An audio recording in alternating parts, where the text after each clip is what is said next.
Welcome to the Glitch Report, your daily marketing botcast. Brought to you by Leadpages. Here are our hosts, Kai and Luna. All right, let's dive into some of the latest marketing news today. We'll be looking at three big trends that are kind of shaking things up. So first, we've got Google testing out a new AI for shopping, and then buy now, pay later is getting a lot more attention these days. And also, we'll look at how mobile internet growth is actually slowing down a bit. You know, for a while, it seemed like everyone was getting a smartphone and going online. So let's jump into it, starting with Google and AI.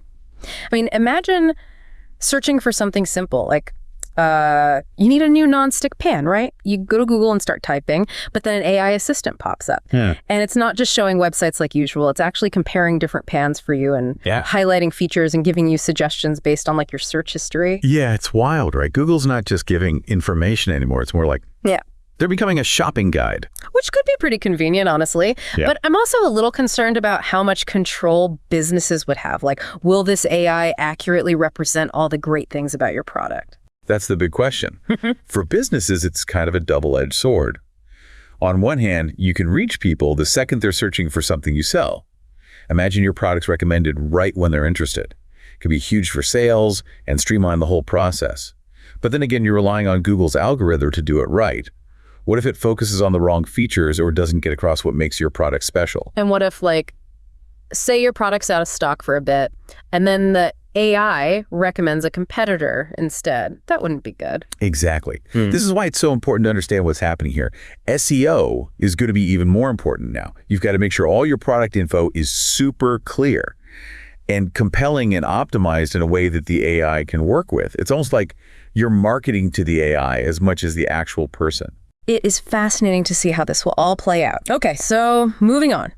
Let's talk about buy now, pay later, or BNPL. These services are popping up everywhere these days, and they let you split up your purchases into smaller payments, often without any interest charges, which is really appealing to a lot of people, especially those who maybe don't have traditional credit or just like the flexibility. Oh yeah, it's really appealing, especially with younger consumers. Yeah. It kind of plays into that instant gratification thing. Yeah. You know, it removes that upfront cost barrier. Makes it easier to buy something. Exactly. And for some who might be wary of credit cards, it seems like a simpler solution. There are some downsides to consider. Yeah, I was about to say, there's got to be a catch, right? Well, think about it. When you can split a purchase into small payments, it's easy to overspend without realizing it. Because you're not looking at the full price all at once. All right. Out of sight, out of mind kind of thing. Exactly. And that's where the risk comes in. Consumers, especially those who might not be as good with money, they could end up with a lot of debt from all these different BNPL services. And then if you miss a payment, those fees add up really fast. And are regulators starting to notice this trend? Absolutely. There's growing concern about whether these BNPL providers are doing enough to make sure people can actually afford these payments. Like, are they properly checking someone's ability to repay? And are the terms and conditions clear enough? Regulators are asking these tough questions, trying to balance convenience with consumer protection. So we've got AI changing how we shop and BNPL changing how we pay for things. They both sound convenient, but have some potential downsides. Now for something a bit different. We're going to talk about mobile internet growth and how it's actually slowing down. For years, it felt like mobile internet was exploding. Millions of people were getting smartphones and coming online. But things have shifted. Yeah, the latest data is pretty clear. The growth of new mobile internet users has slowed down a lot.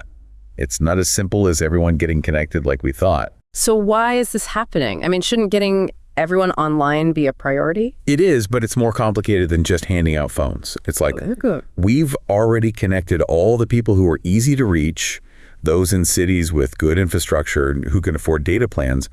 But now we're talking about people in remote areas, those who might not be able to afford even basic data, and those who might not know how to use the internet. And our source material had some really interesting examples, like in parts of Africa where data can be super expensive, it's a luxury not everyone can afford, and millions of people globally still don't have any mobile coverage at all. That's right. And while we're seeing new technology like Starlink, which is a satellite internet system, we can't rely on technology alone to fix this. We need to address things like affordability, infrastructure, and digital literacy. Until then, not everyone will benefit equally from the digital economy. So we've got three major forces at play here. Google's AI is changing search and shopping, BNPL is changing how we pay, and mobile internet growth is facing some unexpected challenges. What's interesting is how these trends are all connected. Yeah, it's like all these pieces are fitting together to create a whole new digital landscape. Like take Google's AI assistant and BNPL, for example. They could easily become like a powerful combo for encouraging people to buy more stuff. Okay, how so? I'm intrigued. Well, imagine you're searching for that nonstick pan, right? And Google's AI assistant pops up.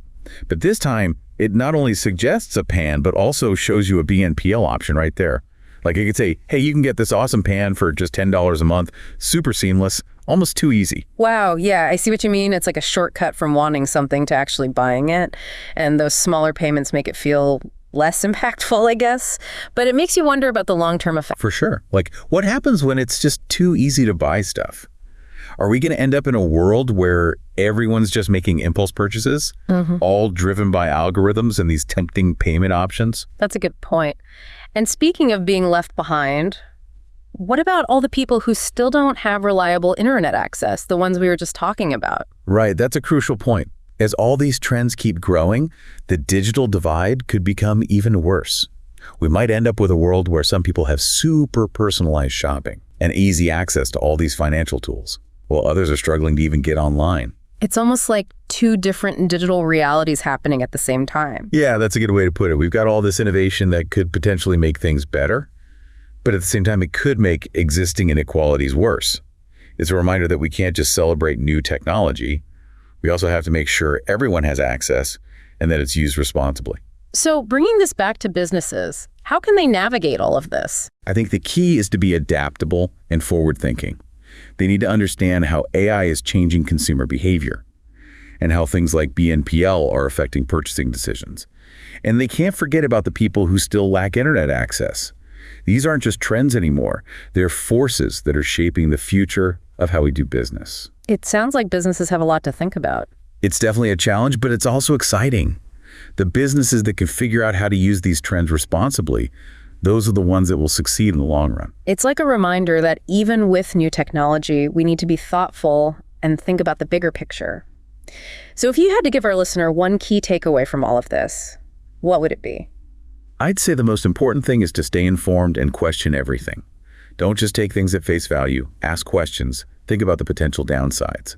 And consider how all of this is affecting you personally and professionally. So basically, find that balance between being excited and being skeptical. Exactly. The digital world is changing so fast. Yeah. And we all need to learn how to navigate it in a responsible way. Okay, great advice. So far in this deep dive, we've covered AI shopping, BNPL, and the slowing down of mobile internet growth. Before we wrap things up, I have one final question for you. We've been talking about how these trends affect, how we buy things. But do you think they're also changing how we think about things? Like our relationship with instant gratification versus, planning for the future? That's really interesting. I think you're right. It's so easy to buy stuff online.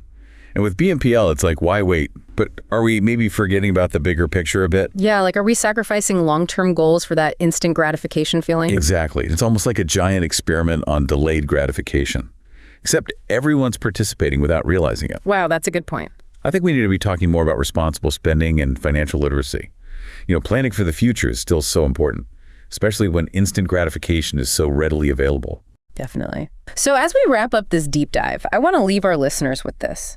What does all this mean for you? How might these trends affect your work, your shopping habits, or even just your view of the digital world? We've covered a lot today, from AI and shopping to BNPL and the challenges with mobile internet growth. Hopefully this gives you some food for thought. Absolutely. Like we've been saying, knowledge is power. The more you understand these trends, the better decisions you can make. Let's make sure technology serves us, not the other way around. So well said. Okay, that's it for this deep dive. Stay curious, stay informed, and we'll dive into something new next time.